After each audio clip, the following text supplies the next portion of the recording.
میں نے دیکھا ہے, بلکہ میں نے ایک طرح سے انٹرویو لیا ہے ایک رشتہ دار کا کہ یار آپ کی 4 بیٹیاں ہیں, 3 بیٹیاں ہیں. کہتا ہے یار جب سے بیٹیاں آئی ہیں پتہ نہیں رزق کدھر سے آ رہا ہے. بیٹیاں تو کیا آئی ہیں, اللہ نے رحمت کے دروازے کھول دیے ہیں, کیونکہ اس نے منہ نہیں چڑھایا.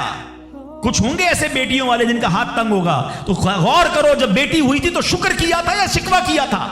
اللہ نے تو بھیجی تھی رحمت تمہارے گھر پہ, تم نے اس وقت بھی اللہ کو ناراض کیا, بیوی کو گالیاں دی, ہنگامہ کیا, اب کہتے ہو رحمت نہیں آ رہی. تم نے تو کتنی ناشکری کر لی. اگر تم سجدہ شکر ادا کرتے, اللہ کی بارگاہ میں راضی رہتے, اللہ بیٹیاں تو دیتا مگر تم پر رحمت کے اور دروازے بھی کھول دیتا. اور ہم نے دیکھا ہے لوگوں کے رزق کو بڑھتے ہوئے.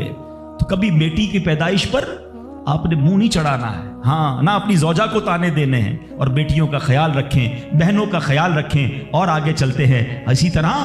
اچھا, نبی پاک کا انداز اپنی بہن کے ساتھ کیا تھا؟ اللہ کے حبیب علیہ الصلوۃ والسلام کی ایک دودھ شریک بہن تھی, حضرت شیما, رضائی بہن تھی نبی پاک کی.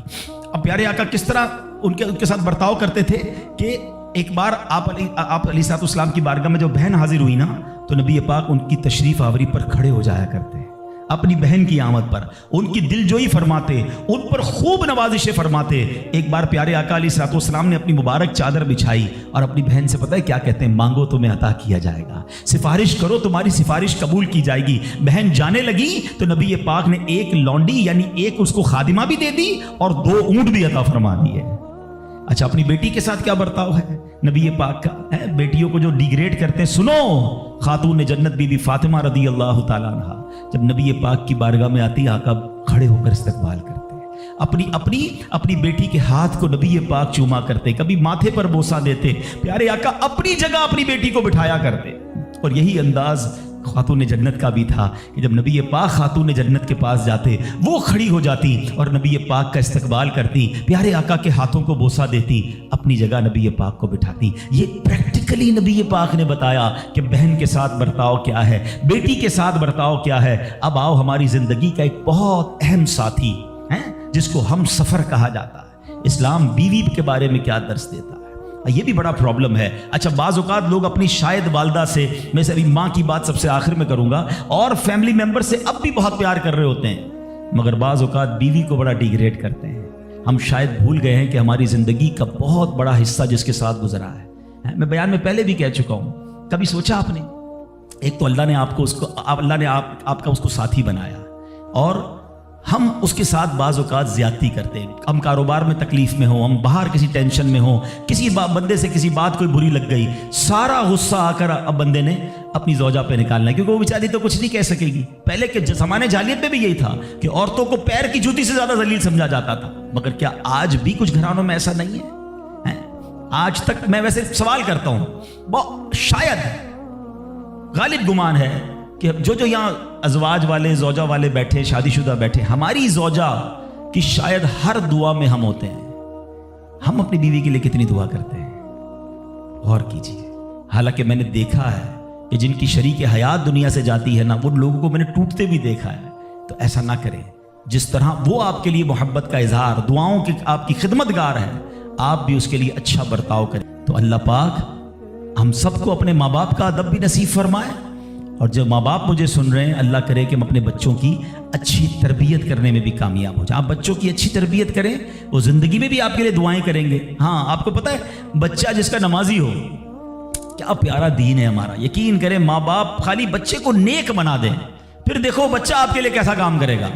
آپ دیکھیں ہر نماز میں, بلکہ ہر قاعدہ آخیرہ میں وہ آپ کے لیے دعا کرتا ہے. اور کیسے دعا کرتا ہے؟ قبلہ رو با وضو بیٹھ کر. کیا کہتا ہے؟ ربنا اغفر لی ولوالدی وللمؤمنین یوم یقوم الحساب. فجر پڑھ رہا ہے, 2 بار آپ کے لیے دعا کی, اور کس حالت میں کی؟ با وضو, قبلہ رو بیٹھ کر. ظہر پڑھ رہا ہے, سنتوں میں دعا کی, فرض میں دعا کی, پھر سنتوں میں دعا. اب کیلکولیٹ تو کرو, اگر میں کچھ نہ کروں, اپنے بچے کو زندگی میں 5 وقت کا پابند نمازی بنا دوں, میرے مرنے کے بعد بھی وہ نماز پڑھتا رہے, ارے نہ ہے میری قبر پر روز نماز پڑھے گا, اتحیات میں بیٹھے گا, دعا کرے گا, اللہ میرے ماں باپ کی بخشش فرما دے.